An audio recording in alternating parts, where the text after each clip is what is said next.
In Brazil, a former Justice Ministry official revealed that the key argument in the X-Files scandal promoted by Elon Musk is fraudulent. Our reporter Brian Mier has more details.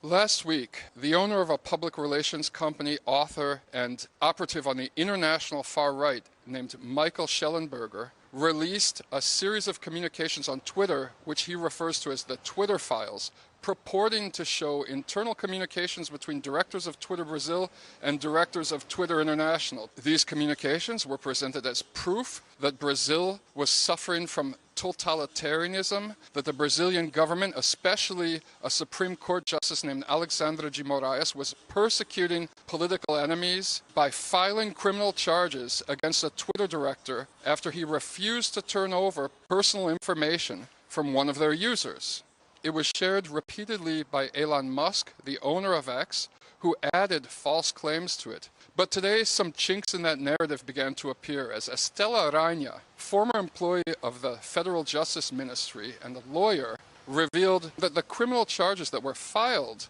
only happened on one occasion and were directly related to a case filed not by the Supreme Court, but by São Paulo Civil Police's organized crime unit, GEICO, who began politely requesting that the directory of Twitter turn over personal information from one of the leaders of the Primeira Comando do Capital, or PCC, Brazil's most powerful cocaine trafficking mafia, and that after the director refused, they filed a criminal case ordering Twitter to turn over the information. One of the journalists who's been collaborating with Schellenberger on this false narrative, named David Agape, admitted that there seems to have been some imprecision in the documents that were revealed in the so-called Twitter files. Meanwhile, the story is still being used, repeated, retweeted, posted on other social media networks by leaders of far-right political parties like Vox, Chega, AFD,